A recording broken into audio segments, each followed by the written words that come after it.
So a little bit on myself. So I have been programming computers since 1980s. I have not been doing punch cards, so I'm not that old yet. I started with the Swedish computer ABC80, basic computer, moved on to ABC800. I had my own home computer, which was a Texas Instruments computer, failed one at that. So I switched to Commodore, Amiga, and then PC. I've been working at the university in 1998, where I graduated as a civil engineer, and then I had a PhD in structural mechanics. After my PhD, I have worked basically all the time at Lunark with our first as a system engineer, building clusters, and then as a technical director, and then director. So I'm a bit of scientific computing nerd. I also know program in many languages. So I've programmed in Object Pascal, so Turbo Pascal since the 90s. Do that off and on depending on older projects. C++ since 1990s. Fortran since 98. So basically Fortran I was introduced to when I started here working on structural mechanics. We had some codes that were implemented in Fortran. So that was, I learned that. From the beginning I thought it was really bad language, but then there are some new standards which I will teach in this course, which makes the language much more scientific computing oriented. Java I have tried but not done so much in. Python, since my PhD thesis, or when I ended my PhD thesis, I was my supervisor, my opponent was one of the guys working a lot with scientific computing in Python. So I started to look at that as well. Processing is a creative programming language that's used for doing visual arts, which I've been doing in my spare time. JavaScript as well, a bit. So this is my language backgrounds.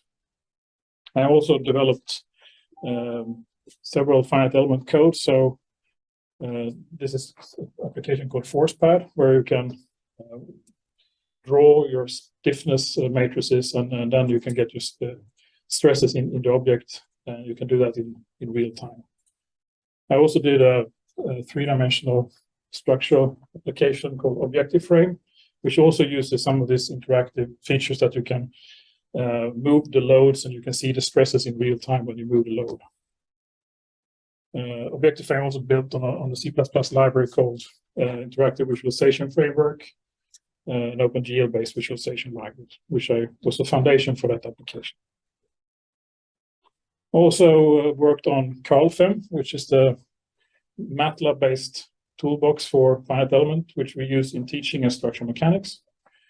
We also worked on, there is two versions of this now. There's one Python-based and one MATLAB-based. So we have basically 90% of CarlFem for MATLAB is available now for Python.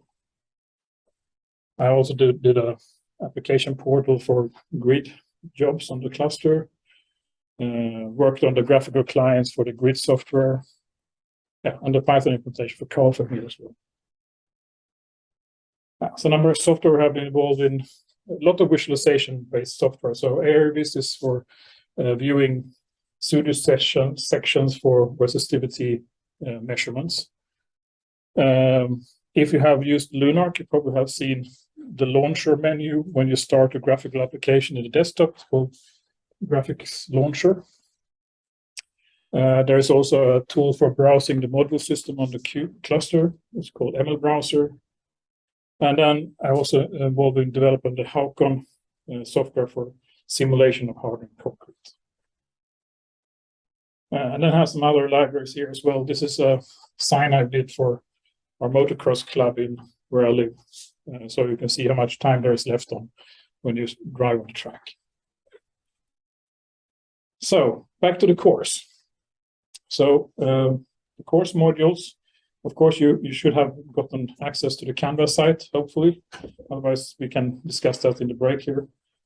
So first is an introduction to Python. I will go through the history of Python, and also some of the things that you need to know about Python variables and how to do algorithms in Python. Next, we will do matrix computing in Python. So how you create matrices and compute with matrices in Python using the NumPy library. We will also do plotting with matplotlib. Basically what you can do in MATLAB, doing the same thing in Python. Looking how you, the built-in libraries in Python. So a good thing to know about Python, and we'll come back to that later, is that you don't have to reinvent the wheel. There's a lot of things built into Python already. So usually they say that Python comes with the batteries included. So there's a lot of things in Python. So if you think, oh, I need to do this special function, check first if it's in the library, because there are lots of things. How to do I/O, basically reading and writing from files in different ways. Different data structures in Python that is useful to know. Then we will go into object-oriented programming in Python. So Python is from beginning an object-oriented language. You can program Python both functional-oriented, but also object-oriented. So even if you don't do the object-oriented programming, you are working with objects. So everything in Python is an object down to the floating point number, the string. Everything is an object. And there's ways of implementing your own objects, which we will go through in that section. Then we will do a section on how to process data, reading data from files, converting it in a way that you can use in visualization software. So using Python to kind of sort your data and produce data in a format that can be used in other software packages. So we will also use ParaView in this section to visualize the data. Then we will also go through how to, if you have developed an algorithm or code, how to provide a user interface for that code. How to make it in a way that users that are not familiar with algorithm still can use your code in different ways. So we will implement our user interface is something called Qt, which is a very large C++ based user interface library, which is used in many applications. And there is a Python binding for that library that you can use. It's very powerful. Then we come into Fortran. So Fortran is an old language. It's developed in the 50s and 60s. And has actually been continuously developed until now. So there is actually a Fortran 2008 standard, and I think there are 2015 as well, and they're working on 2020 standard.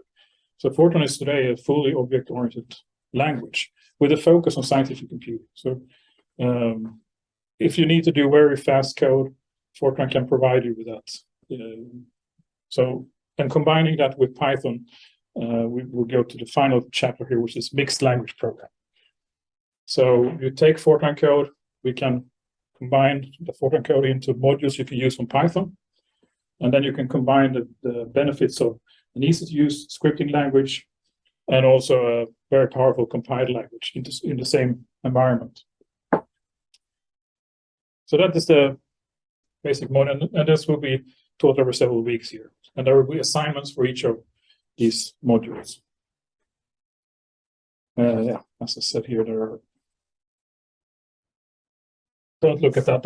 It's not updated. So the correct schedule is in Canvas.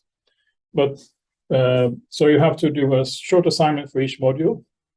There are many assignments you can do, but you only have to turn in specific ones which I tell you should turn in. We have lectures on Mondays, and we have also lectures and workshops on Thursdays. I will record every lecture and provide them on YouTube, so you can go back to them afterwards. Many of the lectures will also be in a notebook form, so you can go into the lectures and do all the examples yourself.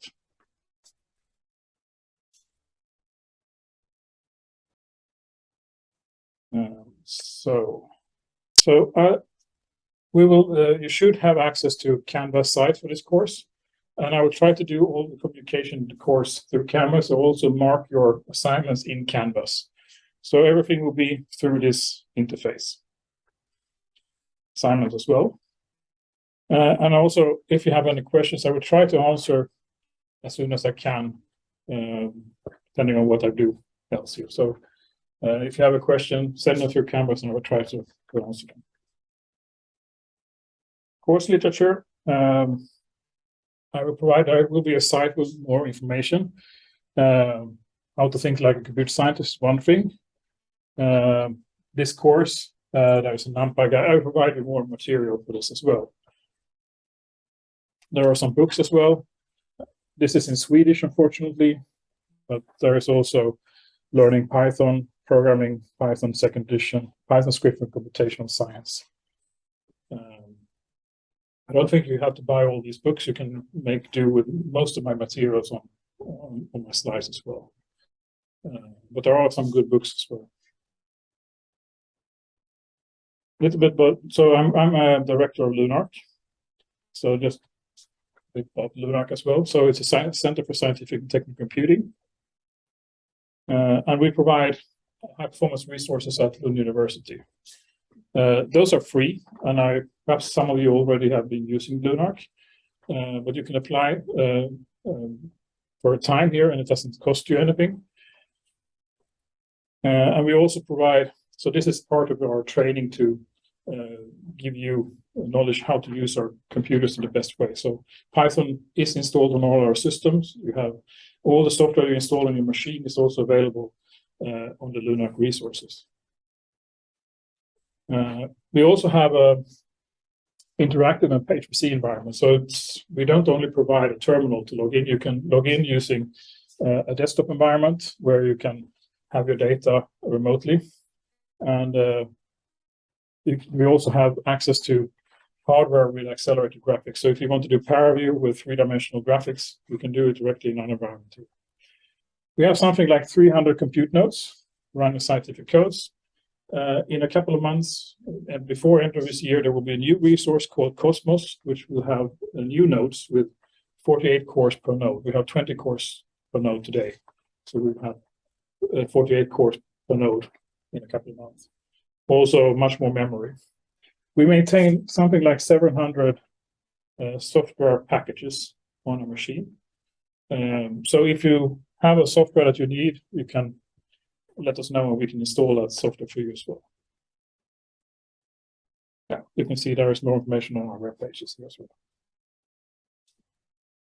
This is some screenshots from our desktop environment. So here you can see you can do visualization directly on the desktop. We have a desktop environment that is similar to the Mac and Windows environments, where you can drag and drop files. We can run several graphical packages here. We also have support for Windows packages now, so you can run Windows on as well. However, you have to let us know what you want to run on Windows as well before, so we can install it. So one thing before you go ahead and do all the exercises to get some kind of environment for running Python. This is the first thing. And Python can be run in multiple different ways. So I wanted to go through some of the ways how to run Python and also how to install Python. So we will be using a distribution called Anaconda. And that is a pre-packaged Python distribution for scientific computing. It's free for use by you. It's similar to what MATLAB is. MATLAB comes with a lot of packages and also a lot of development environment.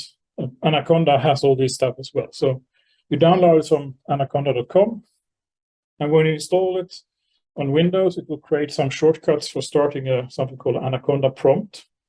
And that Anaconda prompt has the Python interpreter available for you, so you can type Python to execute code.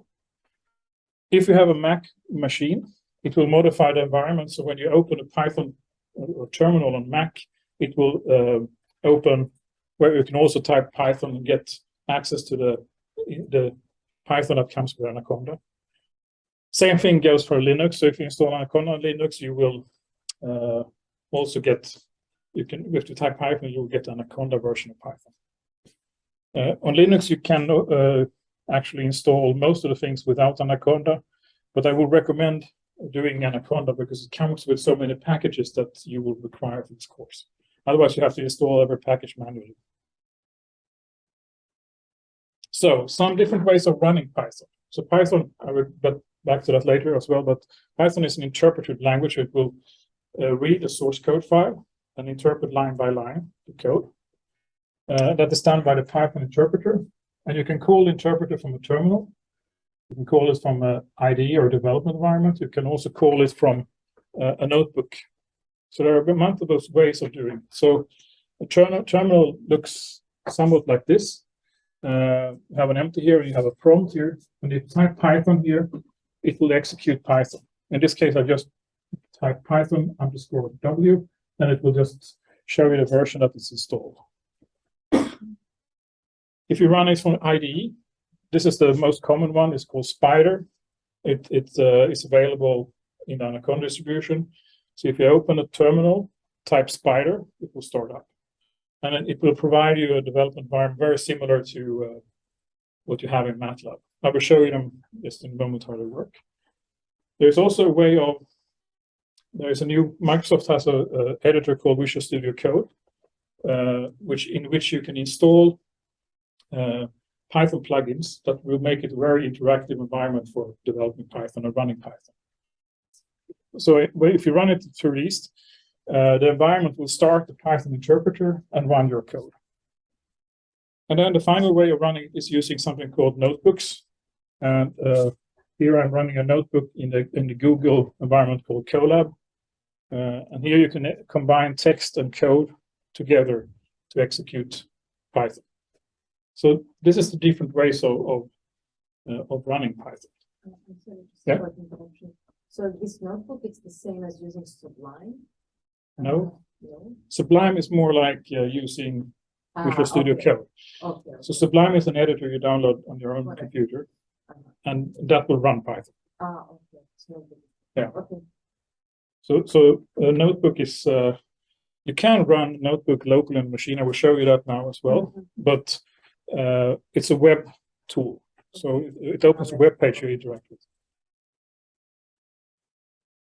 So I will try to just show how that can look. So in my computer here, I have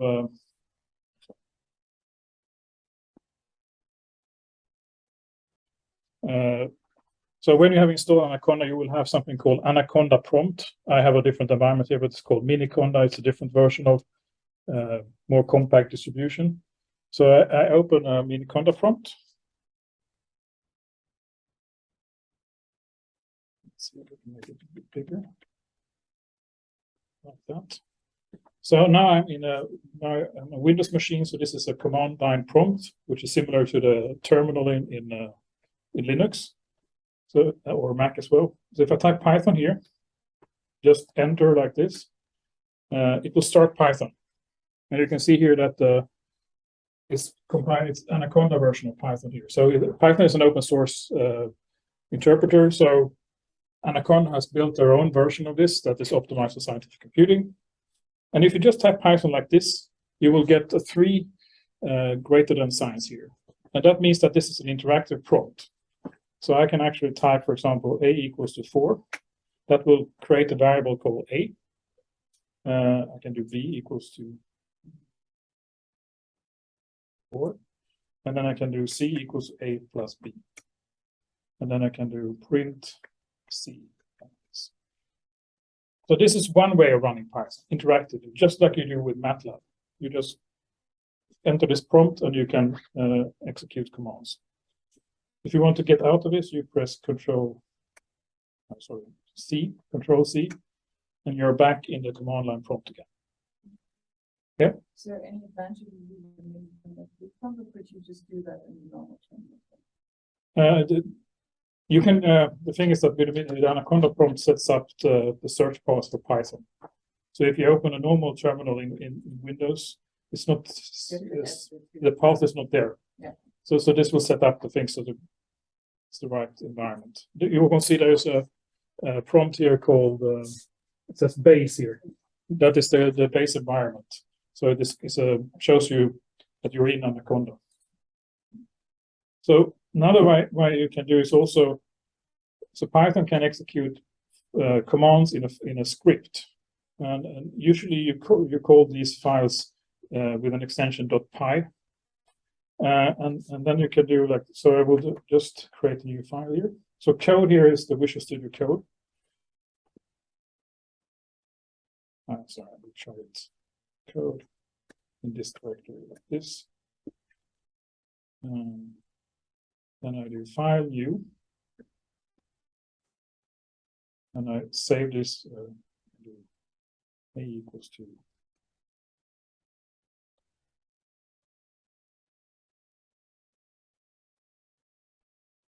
Then I save this file here as a Python file. Then I name it with extension.py. Save it. Now you also see here that I have installed Python extensions in Visual Studio Code, so it knows that I'm running in Python. In the documentation, in the links, there is some instruction how to do this. Install some packages in the Conda environment. So now you can see there is also a play button here. So now I can actually run my Python code. And you can see it prints out 8 here. So you can do it interactively. You can do it by executing script files. The same thing goes for the Spider environment. It also opens a window. You can edit files and you can execute files. And you can also see here base conda here. You can also choose different versions of Python that has been installed on my machine, different environments. I will go for environments at some later points, but it's quite a good environment to use for Python. And then you can do notebooks as well. So in this case, you can do you can start a notebook using a command called Jupyter.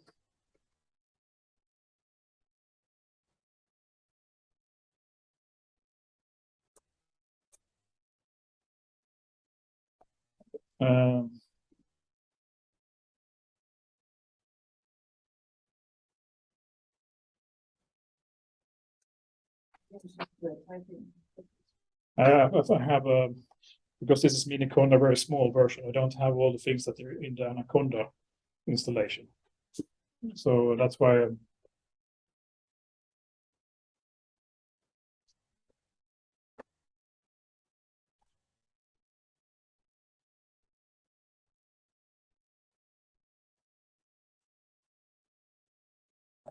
now I'm a bit confused here.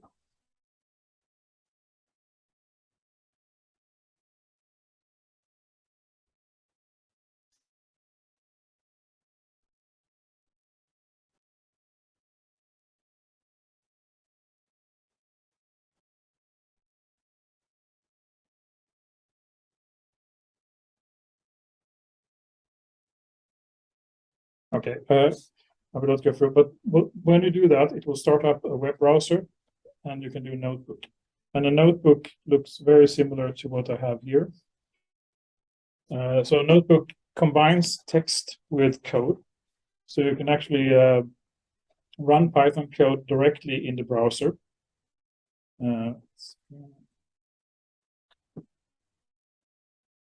So for example, here, if I go in, you can see here is a code section here.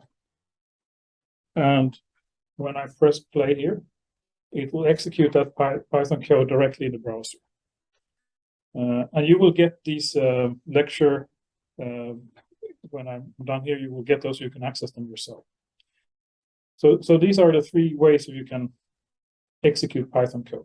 So interactively, script-based, using an IDE or Visual Studio Code or Sublime, or using a notebook. Then there is also, you can run Python as a web server somewhere, but that's too much for this course. So if we get back to the language history of Python. So Python is a recently relatively new language. It was created by Guido van Rossum in 1991. And he wanted a language that could support readability. So the code itself was clear and easy to read. And you will see that some of the features in Python actually encourage you to do indentation. You can't write code that isn't indented in Python. Another feature is that it's dynamically typed, which can be for people that come from languages like C, C++, which are Java as well, which are statically typed, that you must specify a data type for everything, every variable you do write. In Python, when you declare a variable, depending what you assign to the variable, the type is assigned at that moment. So if you assign an integer number to a variable, that variable is an integer variable. In C, you type int a equals to something. Then you tell the compiler, I want an int. And also because Python is a scripted language, the variable can change during the lifetime. So if you first assign an integer, it's an integer. But then you can assign the same variable to a floating point, but then it can change. That is what this dynamically typed means. You can change during lifetime. It's not like it's you don't have any types, because Python is actually very strongly typed in that sense that you have very concrete types that you use, but you can change the type during the lifetime. So a variable can be a string in one part of the code, and it can change to a floating point in another part. That's what it means to be dynamically typed. It also supports multiple programming paradigms. I alluded to that before, that it's very object-oriented, but you can program it in a structured procedural way, just as we do with MATLAB. You can program it like an object-oriented language, and you can also do a functional-oriented programming in the same language.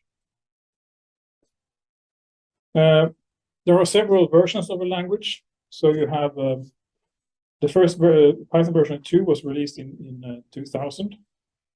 Python 3 was released in 2008, and that is the current version we are working with now, which is the one that is being developed.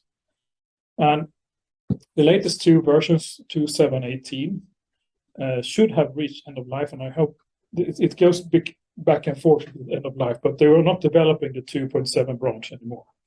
So they only do security fixes and smaller updates in that code. So the developed version is the 3x version. I think the latest one is 3.10. I think the Anaconda comes with a 3.9, which is perfectly okay for this course. The main Python site where you can find all the information about Python, the language itself, is python.org. So this is there is where the base Python is being developed. Then you had Anaconda distribution is anaconda.com. There is also a special version called WinPython that is very similar to Anaconda, but specifically for Windows.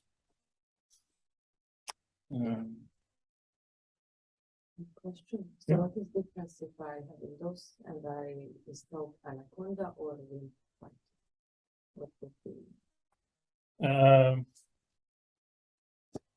You have to know which version you start. So usually they install the start menu that brings up a prompt for WinPython, and then you will only see the packages that are available from that Python interpreter. I would recommend Anaconda.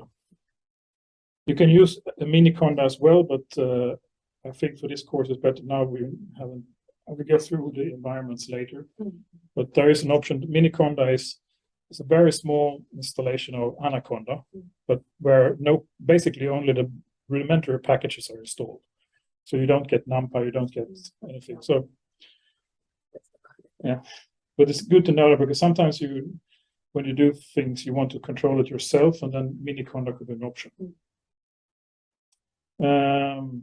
So the philosophy of the language is very much defined by Guido's thoughts about Python. So beautiful is better than ugly.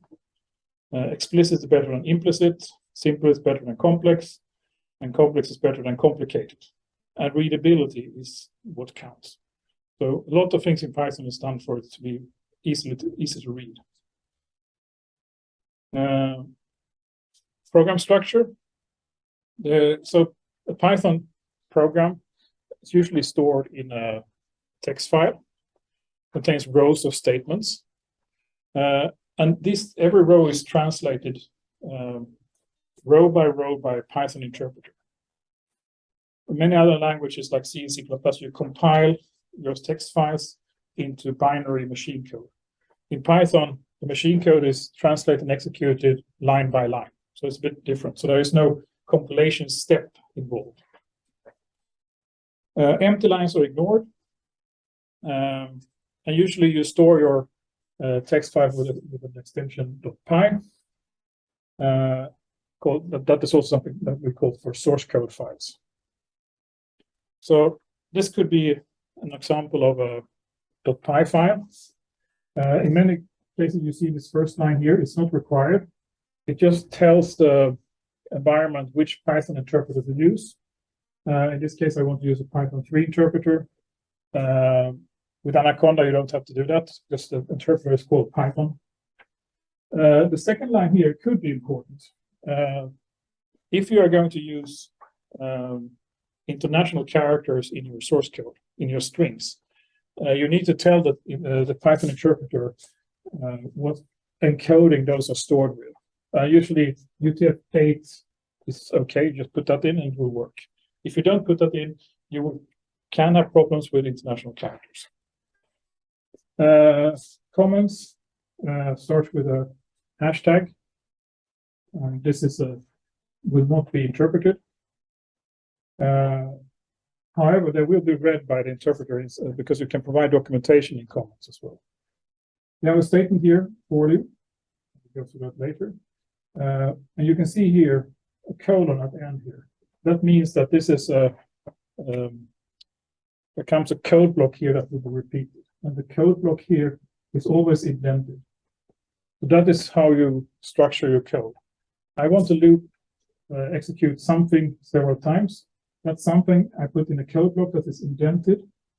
The code block always starts with a colon in the preceding line, and then the code block is indented here. You can have multiple statements here that are indented at the same level. They belong to the same code block. I over execute this, and you see that the print statement here will print out something and go to the next line. Built-in functions. So a lot of the functionality of Python is found in its built-in functions. And functions, you call them by specifying a name and then giving a parenthesis here and a set of arguments here. So the print statement here has two arguments now. The string here will print out, and then parameter here, 42, and you separate them by commas. The print statement is a bit magical because it can also take many arguments, a dynamic amount of arguments. So you can put a string, floating point, integer after each other and mix them and match them here, and it will read out. And Python contains a lot of modules for printing, numerical functions, string management, file management, and those are called built-in functions. You will also learn here how to define your own functions later on. So you can extend the functionality of Python by implementing your own functions. There are also some functions that don't have parameters, but you still need to have a parenthesis to call a function, even if there is no arguments. There are also some functions in Python that have return values. That's function. By default, many of them they don't have any return values, and then you just call them like this. If it is a function that returns something, you do something like this. So y equals to abs minus 4 absolute value, and it will assign the variable y the result from that function.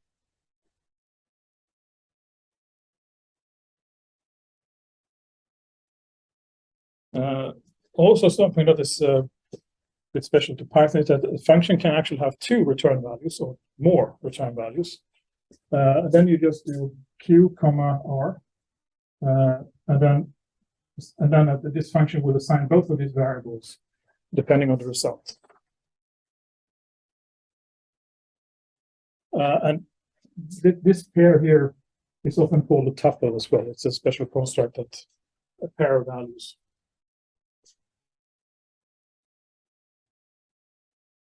So an important thing in Python and in many languages is the ability to work with data stored in different ways. And variables in Python are actually just pointers to data in memory in the computer. So a variable doesn't store the data itself, just points to where in your computer the data is stored.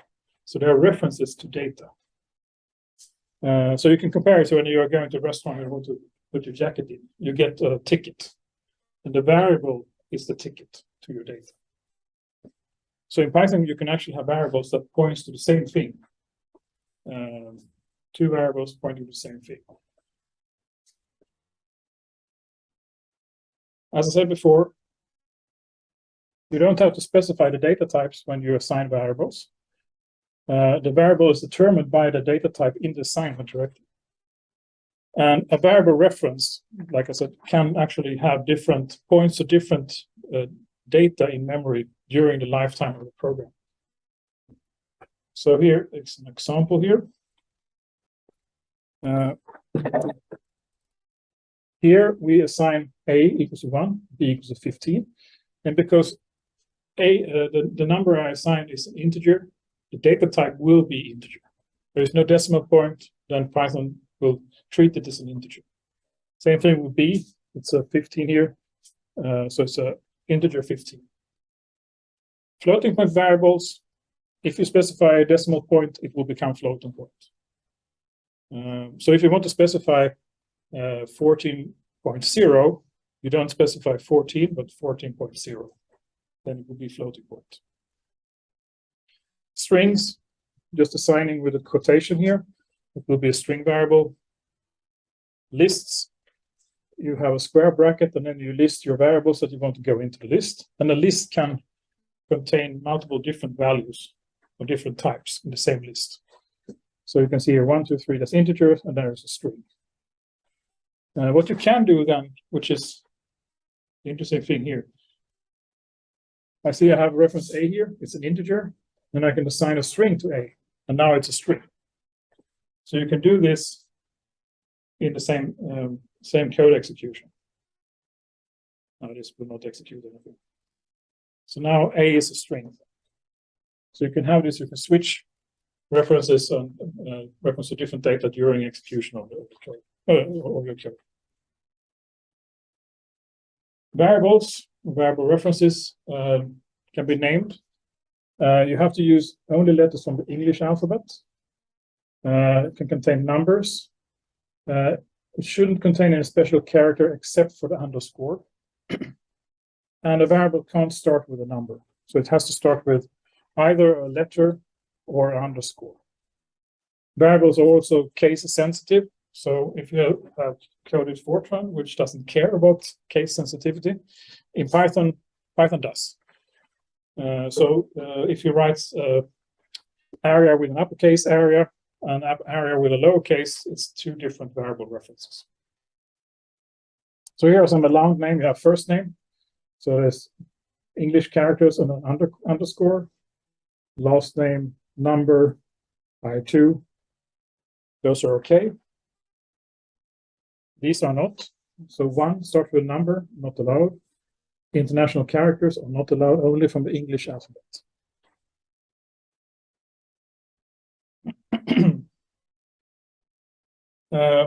So a bit more about variables. So as I said before, variables are references to the underlying data. So they point to data in memory.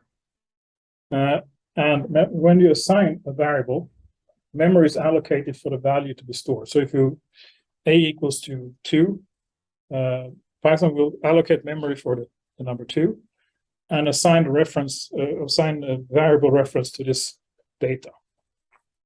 Because it named variable reference to the variable. So the variable refers to the memory for the value. So if you look at the following code, we assign 2 values here. So A equals to 42, B equals to 84. And in memory, you can look at this. So we have the variable reference A here. It points to the memory location of 42. Same thing, B points to the memory location of 84. So these are in memory somewhere in your computer. And that we use these two to actually get at this memory location. So what happens if we do A equals to B? So as in Python, all variables are references to memory. So if I run this code here, you can see here A is equal to 84 and B is equal to 84. That would be the same thing if we have assigned the variables. But what actually happens is this. So now A points to this memory location, and B also points to the memory location. So A was never overwritten, just we changed the pointer to its memory location here. And now this memory location here, 42, will be automatically cleaned at some point. Usually when you code, you don't have to think too much about this because A equals to B behaves like you expect it to do, but under 9, it does this reference assignment here.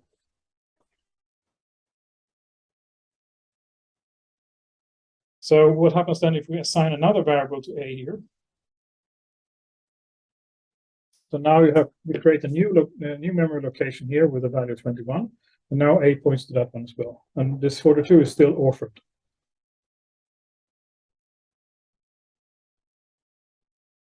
You can check this using a function called ID to see what the variable actually points to. So ID will give you a actual memory reference in the memory of the computer. And you can see if a variable points to the same location. So we do the same code as before. And now you can see here, IDA, IDB, they should be 2 different references in now. So they point to 2 different memory locations. And you can see here that, yeah, they do. So 376, 720. Then we do this operation A equals to B. And you can see here now that they point to actually the same memory location. So it's not like A stores 84 and B stores 84. They actually point to the same memory location.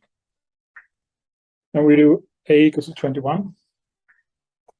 Then we can see here that A points to a new memory location and B still points to this 720.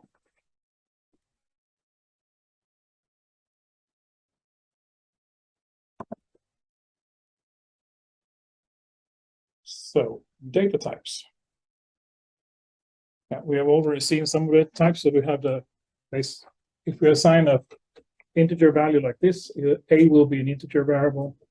If we do 42.0, B will be floating point variable. Operators in Python, they are evaluated in this order. Exponentiation is 2 stars. You can negate the variables using minus and plus and minus. Division, modulus, floor, addition, subtraction, and then you have comparisons here as well. So if you want to compare 2 variables, you have double equal signs. If you want to check if they're not equal, it's exclamation mark equal, and then you have less than equal, greater than equal. There's is and is not operators as well. There's a Boolean not, Boolean and Boolean or. So what you expect to find in computer language. Also note that when you add variables together, it will be the strongest type that will be the result of the data type. So in this case, 2 plus 2, 2 integers, will also result in an integer. If you have integers that evaluates to a fraction, it will actually be a floating point.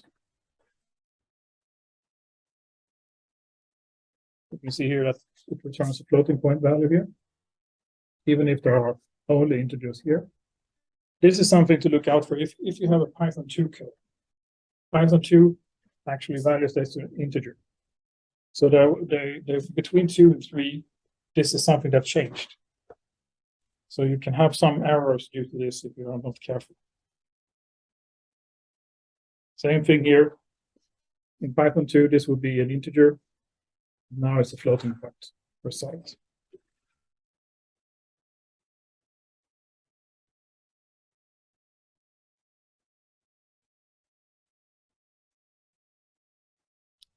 Flags. There is a data type that can define Boolean variables as variables that are true or false. There are special language construct called true and false that you can assign to these variables. So if you assign C equals to true, C is a Boolean variable. D equals a false, that's also a Boolean variable.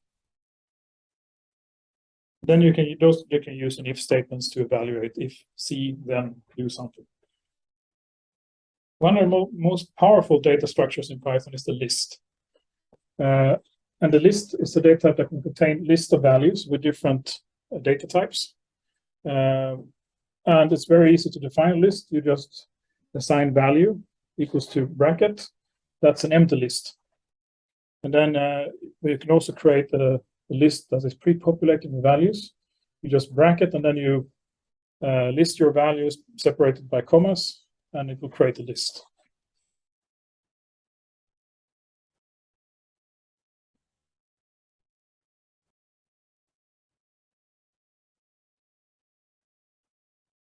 You access the values inside a list by using a bracket here. So if I want a third item in the list, I specify a 2 here. So all lists are by default start from 0. So they are 0 based. So in this case, it's 0, 1, 2, and that is number 6. So you can access them using a bracket here. You can assign lists, items in the list by using the bracket notation again. So in this case, it's the 5th element, and then use an assign an operator here and assign that to this string here. So now you see that the string here was replaced. There's a cool feature in Python is that if you use negative indexes, it will wrap around and get the value from the end of the list. So in this case here, this is the last item in the list. So you can imagine you go from, this is 0, if you go -1, you go out here and then it wraps around here, and you get this one here. Let's see if it do that. Yes. And if you do -3, it will continue here. So -1, -2, -3.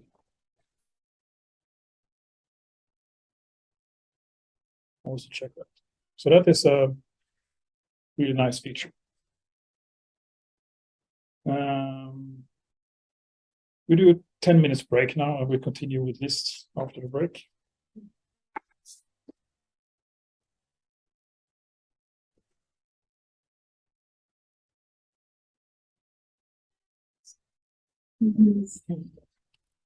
Okay, so let's continue here. Something we also good to know is how the lists work internally with variable references. So if we look at the list before, a list can be also seen as so we have a list values here. It has a list of variable references here. So the actual data is actually stored outside the list, and every list item here points to memory location. So this is important because you can reference things in the list. In this case here, you can see here that we have a list of some values here. We assign b equals to values 4. So 0, 1, 2, 4. So 0, 1, 2, 3, 4. That's the string. If you assign b equals to values 4, b will actually point to the same memory location as this item here. And we can see that if we print it out here. You can see here that b is hey, and it has the memory location of this one. And same thing here, values are the same here. So if you assign a value or assign a variable reference to a list item, they will point to the same thing. And if you, yeah. Is your camera turned on or Sorry. your camera? I mean,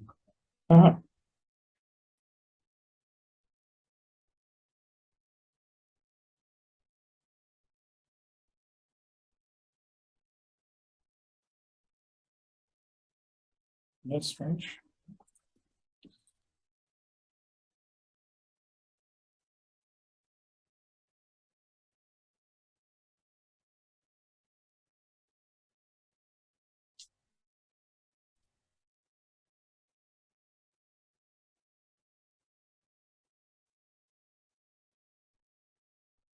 Okay, there's the camera. Let's see.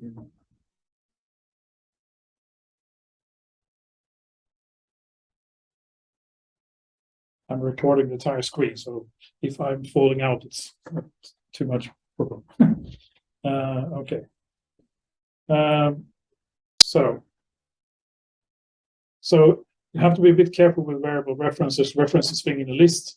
If you modify something in the list, it will also modify the variable reference B. So I can show you an example here with that as well. So this is how it looks in the, if you look at the memory layout here. We have values here, and now we also have B that points to the same memory location here. If we then, in most cases, as I said, it worked perfectly, but you should be aware that if you have things that points to the same thing, if you change them in one location, it will also change in the list. If you change in B, it will also change in the list.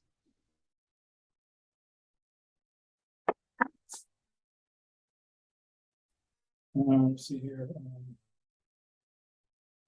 So for example, here, if I do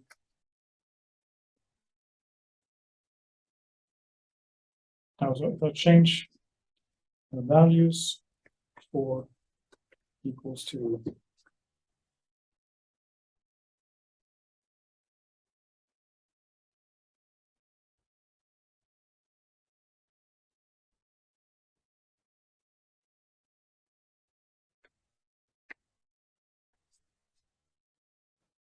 I'm not sure if this works. Okay, it's then that doesn't work. Sorry. But you have to bear they point to the same memory location. You can also so lists can be referenced in different ways. You can have defined ranges. So if you don't want to access all the lists, you can give a starting number, the index, and an end condition. And this is a bit unintuitive. So this will not go from 1 to 3. It will go from 1 to, because the index range is from starting point, but less than the last one. That is a bit to think about that, but you can also do from starting point to the end of a list here. So -1 here is until the end of the list. You can also have from starting point and the rest of the list. So if you skip the last index here, you will get all the values. And this is kind of a bit mute. If you do colon here, it will just assign, you just return all values in the list. And you can also do from colon to -2, so from 0 to less than -2.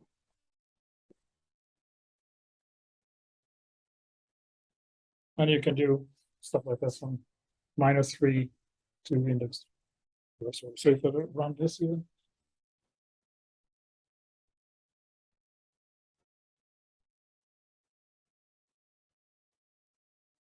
you can see the difference. So you get the list in return as well.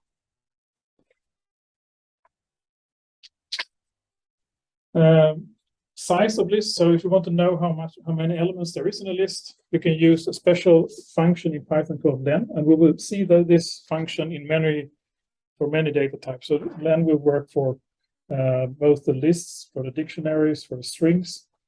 And if you do len values, it will return the number of elements in the list. In this case, if we run this, we return 7. You can add values to a list, and here you can see some first parts of object orientation. So values here has a special method or function attached to it called append. And if we do append 42, it will add values to the list.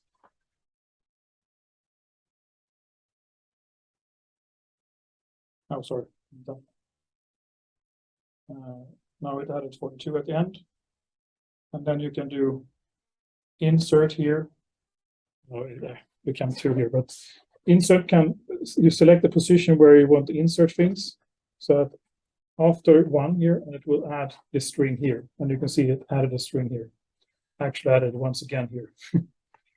So insert and append, you can add things to the list.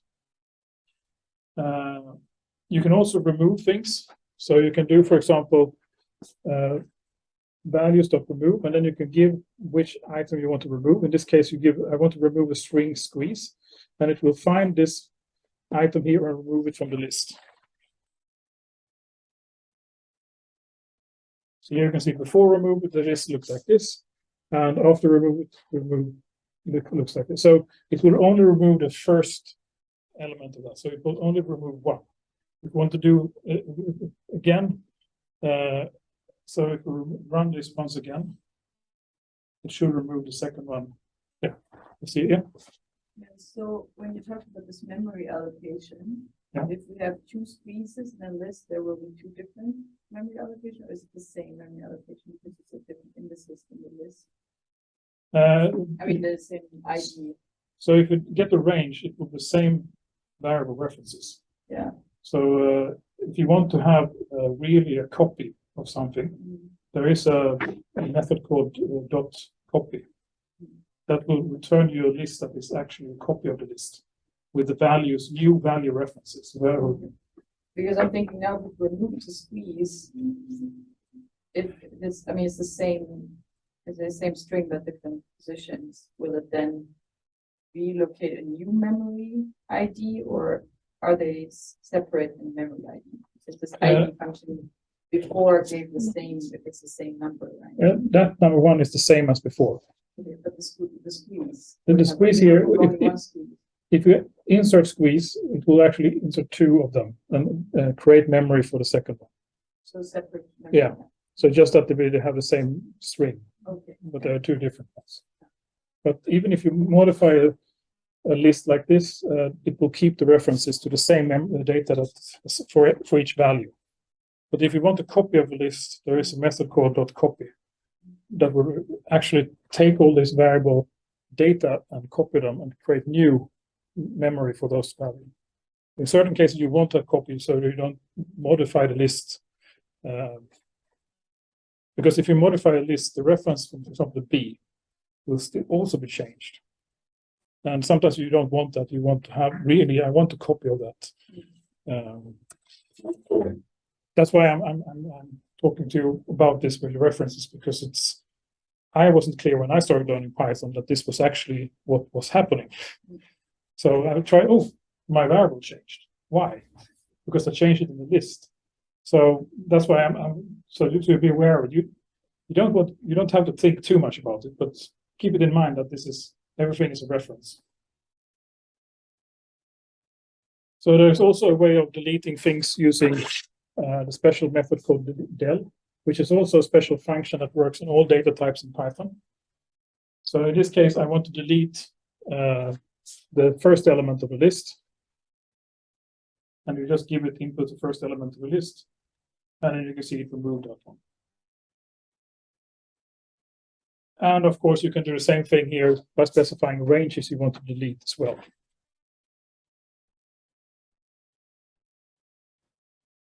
Like that. And also the list can also emulate a stack data type. So a data type where things are added and removed from the end of the list or the stack. And there is a special method called pop, which is often used in a stack data type to pop from the end, pop a value from the end. So in this case here, pop will remove the last item from the list and return it as to this variable reference.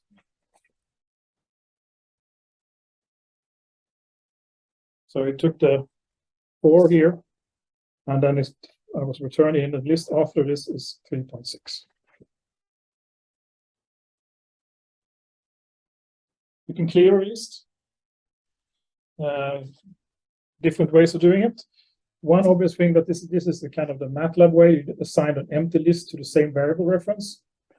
However, note if you do it like this, there could be a reference to this list somewhere else. You can have B points to this list as well. If you do that, it's only the A reference that becomes a new empty list. The data references here could still be there. So if you really want to clear a list, so I can show you the example here as well. So in this case here, I do like this. So A equals to this list, and then I say B equals to A. So now B points to the same list here. Then I do an A, empty that list out, I think. But if I run this, you can see B still contains the complete list again. A just now contains an empty list.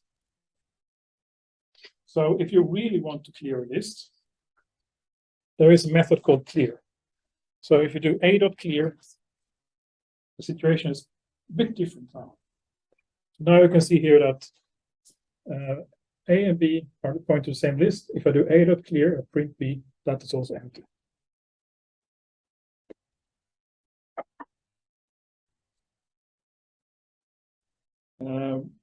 Also, as I said, lists can contain any data type. It can also contain other lists. So you can create a really complicated data structure by nesting lists in different ways. So in this case here, there's A, 1, 2 integers, and then I have a list of 3 and 4, and then integers 5 and 6 here. And if I print A2,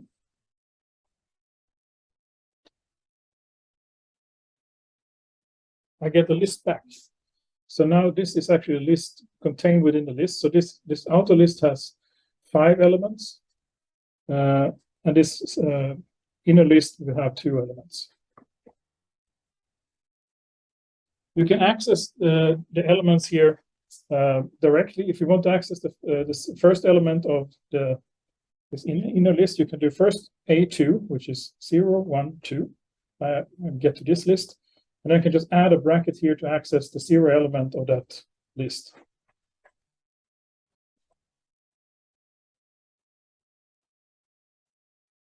So using this nested list, you can create 2-dimensional data structures really simply. So in this case, I want to create a spreadsheet data structure. And then I append,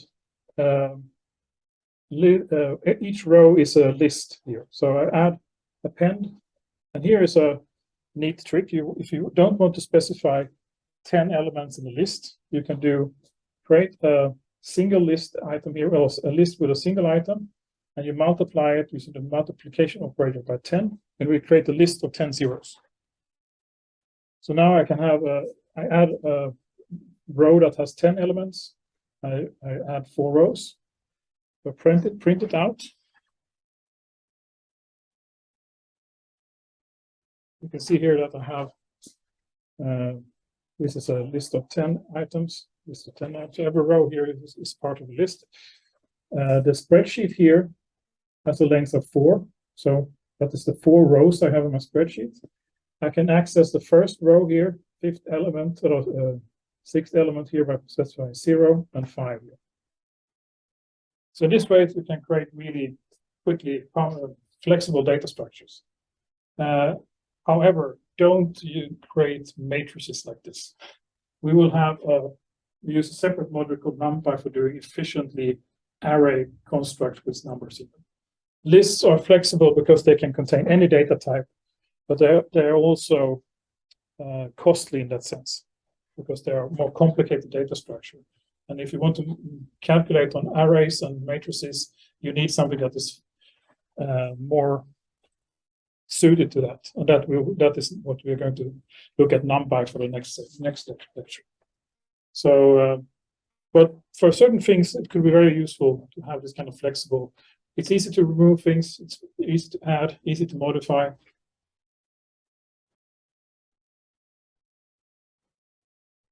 Yeah. So here is also an example. Here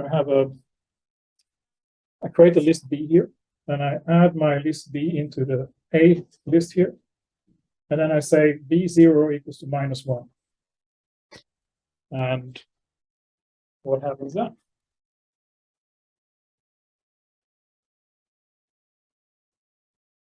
So you can see if I print B, it says -1 here, but also -1 in the A list because they reference each other. So here you have to think about how to, that everything is references in Python. But it is easy, but if you don't want this, so this is a situation we have in the first situation. We have B, 3, 4, and we have A, and then we have a reference to this data structure here, which is a list. And if you modify B, it will modify the same as if I modify A here in this position. If I don't want that, we can use the copy method here, as I said before. So if I do like this, B equals 3, 4, and then I do B copy here, that will make a copy of B but not the same list, a new list. And then if I do this, this will behave completely differently. You see here now, I modify B here, -1 there, but now this list is not touched because it's a different list. This is what happens here. So I have B first pointing to this list here. If I do B copy, I get a new copy here of this list here. And then this is separate.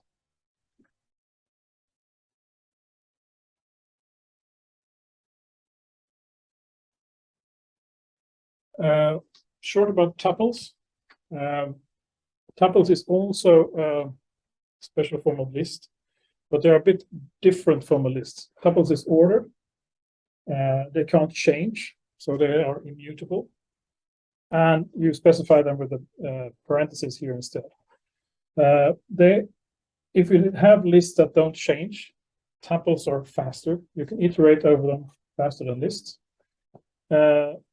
They are basically handled in the same way as a list. So you can see here, you have A equals 2, but now I have, instead of square bracket, I have parentheses. So this will be a tuple, which is not modifiable.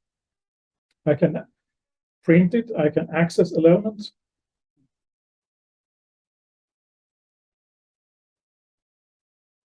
Just like a list. Only thing, it returns also this normal parentheses here. And if I assign here, now Python will not be happy with me. No, before. So tuple object does not support item assignment. So they are immutable. But because they are mutable, they're also faster to use.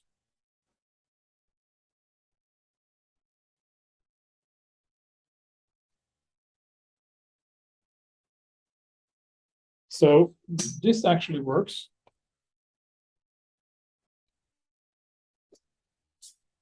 A equals to A plus 42, comma.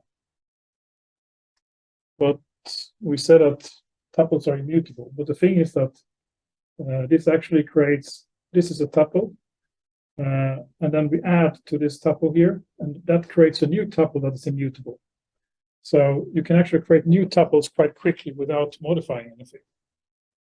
So that's why this seems like you modify, but it's actually you create a new tuple here. This plus operator here creates a new tuple from 2 tuples.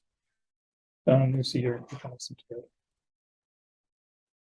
And tuples is also what you return from the function return. And that's why they are immutable, because you don't want to be able to change the return values from the function. That's why you return a tuple.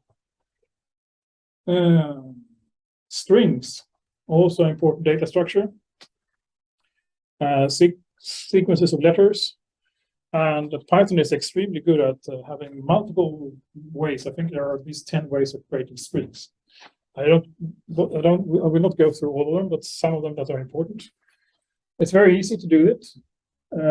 You just assign a variable like this with a string character like this, started with a quote, ending with a quote. It could be a single or double quote, doesn't matter. You have to be consistent at least. You can't mix, you can start with a double quote and end with a single quote. Same thing with the tuple strings. When you have created a string, you can't change the contents of the string.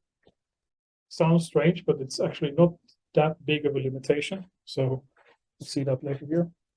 So here I have a string that is also with single quotes.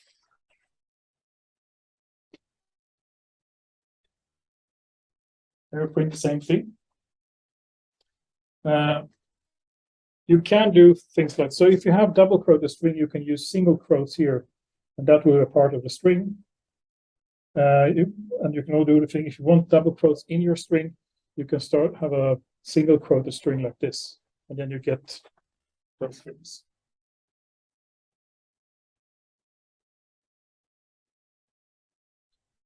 By default, Python strings has a certain number of control characters that you can use within the string. So for example, because all these control characters are backslash, if you want to backslash, you have to actually have to do type 2 backslash. That will be single backslash in the string. If you have a single quoted string and you want a single quote in your string, you can have a backslash single quote. Same thing if you have a double quoted string and you want to double quote in the string, you can use backslash double quote. Then there are \n, which means that go to a new line. So that will break the string, and when you print it out, it will have 2 lines. There is \t for adding a tab character in the string as well. So you can do indentations in the string. So in this case here, we have double quoted string, and here you have a \n and a Python creator. So if it will be stored, there will be a special character here called a return character stored inside a string. And if you print this string, it will print over 2 lines. You can see it without a character return here, and then we'll print the next line like this. But what if I want to have \n in my string? So if I don't want Python to interpret anything in the string, I can add a prefix called R here for raw. And that will disable the interpretation of all these control characters. So in this case, I have row1, row2 here with a \n operator, these 2 strings. And if I print both of them, they behave a bit differently. So in this case, the raw string here will be printed with the \n operator inside. So because I put a raw here, it will ignore that and treat it as part of a string. Second one will interpret that as a \return operator and print it over 2 lines. Like that. There's also a special version of a string. I call them triple quoted strings. So if you have 3 quotes characters in the beginning and 3 at the end, Python will interpret the string exactly as it's laid out in the source code. So the first line will be this one here. Second line will be this. Third line will be this. If I run this, it will actually print out our 3 rows like this. Using the triple quoted strings, you can actually, for example, if you have template files for input files in computing, you can put the file exactly how it looks like, it should look like in the code, Python code here, and use that later on as a template, for example. So it will preserve all the indentations. So if I have a indentation here, that will also be preserved. So for example, if I add tab characters here and run this, you can see here it preserved that indentation here as well. So this is a very good way of creating templates for configuration files or for other files that you want to. If you do a parametric study, for example, you have an input file to computational code. You want to change some parameters. You can put the configuration files inside your Python code, and then generate templates from that. So just as for this, you can query the length of string using the len function.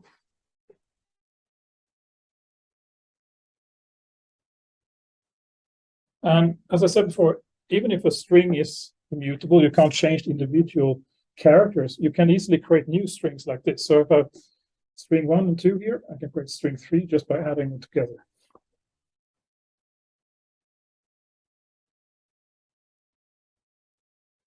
You can also repeat strings. So as I asked before with the list we did with a spreadsheet, the multiplication operator can actually multiply the string here.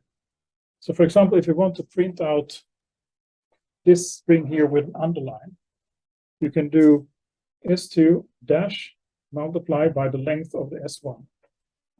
And that will actually underline the text string like that.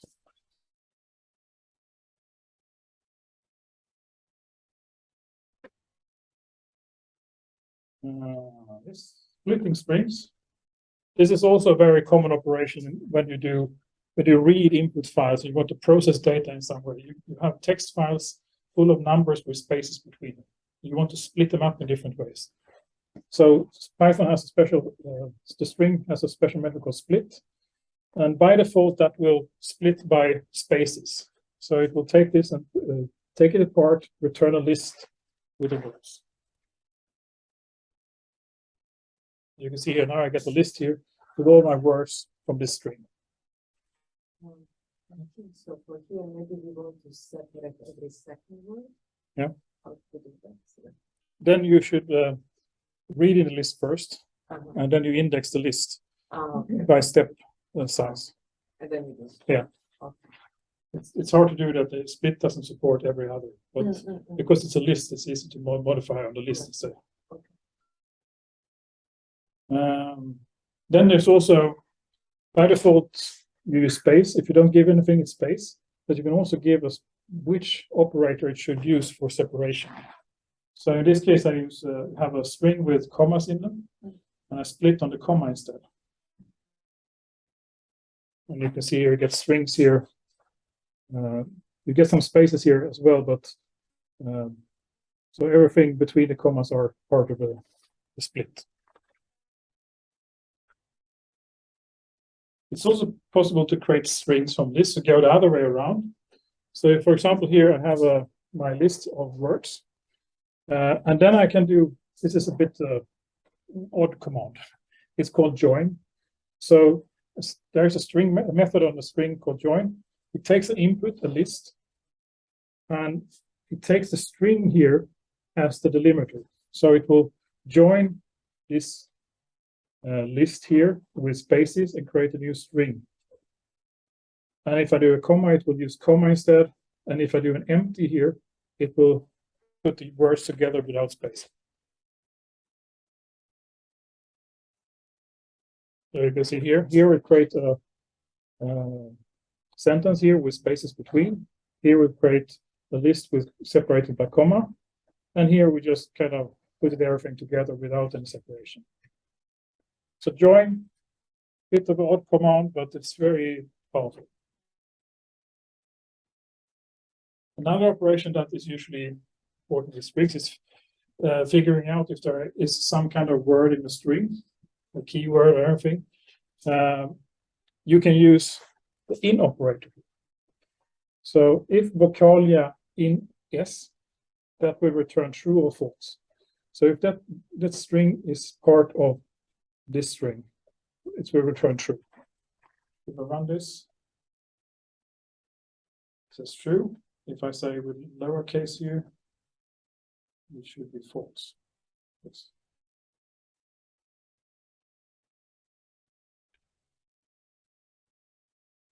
But that command is mostly useful if you want to know if the keyword is there. But often you also want to know where it is in the string. Then you can use the find method. So find will look for a word and return the position of that word in the string. So if I do rerun this one, you can see here it finds far here is 0, 1, 2, 3, and 4. But it finds the first instant of that one. So it doesn't find all of them. If you want to continue searching, you have to kind of tell find to start at position +1 before. Then we find the next one here, which is here. And if it doesn't find anything, it will return -1. In this case, there is no word Python in this sentence, and it will return -1 here. So with find, you can do a loop that iterates and finds a certain word in the string. Another nice tool method on a string. Sometimes you read from a file, you get a lot of spaces before a row or after, and you want to clean it up. You have several methods for doing that. The first one is called strip. That will remove the leading and trailing spaces here. So if I run this one, you can see here that there are spaces here and there. And if I do strip, you can see the spaces are removed from both. So you get just the string without any garbage in front and back of the string. There's also a special version called rstrip, which would strip the right side.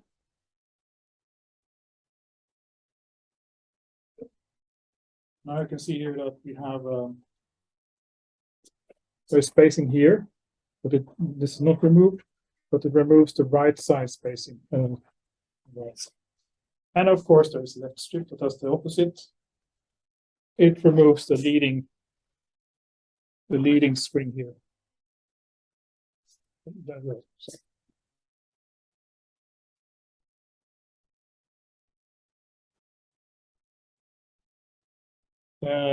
Sometimes can also be useful to know what kind of data type there is in Python. So these variables here, I created an integer, floating point, boolean, and a string. There is a special method here, or a function called type, which will return you the actual type of the variable. And you can see here that it's. So there are very strict types in Python. There are not. There's stronger type, but it's dynamic type. So let's see if we can manage the dictionary before we end this lecture. Dictionaries. If lists are powerful, I think that dictionaries are even more powerful. So the dictionary is a special data type that stores data in key value pairs. So you have a key that references a certain data. Dictionaries are created using curly brackets instead of the square brackets. And it's as easy as creating a list. You just name the dictionary, values, curly brackets. You can also assign initial values to a dictionary by listing them in the curly brackets. So Petra, colon, and then the value here. So, and then comma. So always this key value, key value, key value.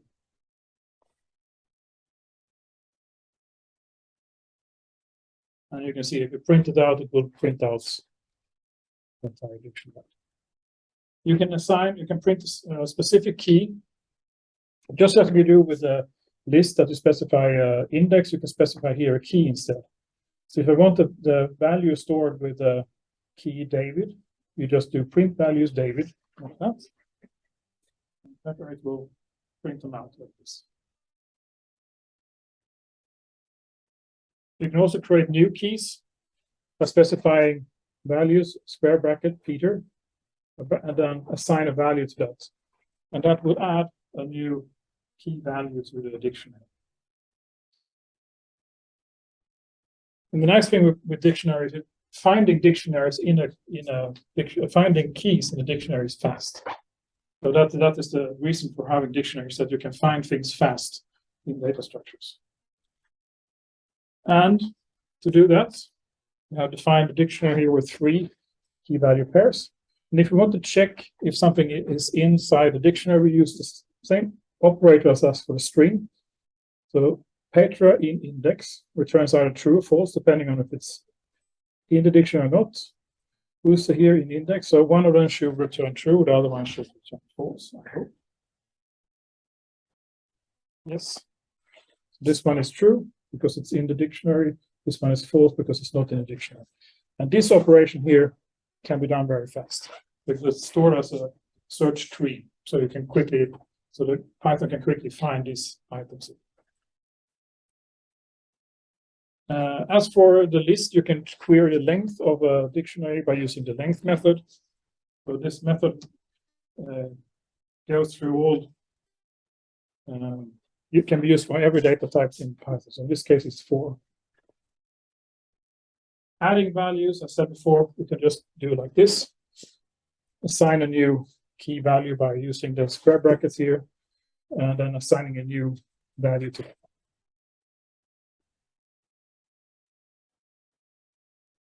Also, you can nest dictionaries. So you can create even more complex data structures as for the lists, because the dictionary can contain both dictionaries, other dictionaries, and also lists.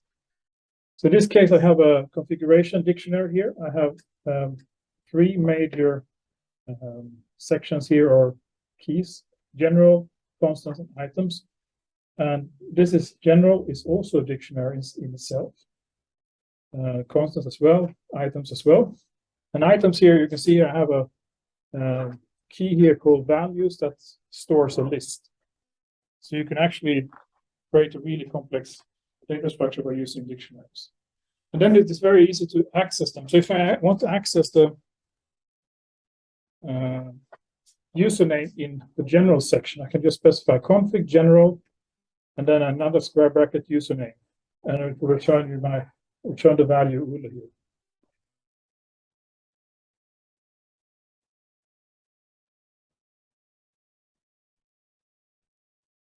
So that is, and then there are some items we'll go through in the data sections. You can, if you have a dictionary, you can save it as a JSON file. It's a special web-based storage text file that actually has the same syntax as the Python dictionary. So you can save it to disk and load it to disk and open it as a dictionary. But that will be for the next part. I will publish this workbook. There are some tasks here you can do at home. And next time I will continue with loops and conditional statements. Do we need to submit them? Sorry? Do we need to submit? You said they're short assignments. Yeah, I will, not today, but I will put that in Canvas. Oh. Yeah, but that will be for next week. Oh. Yeah. Are those the same tasks as those in the? What is this? Yeah, there is this website called Scientific Python. There is Yeah.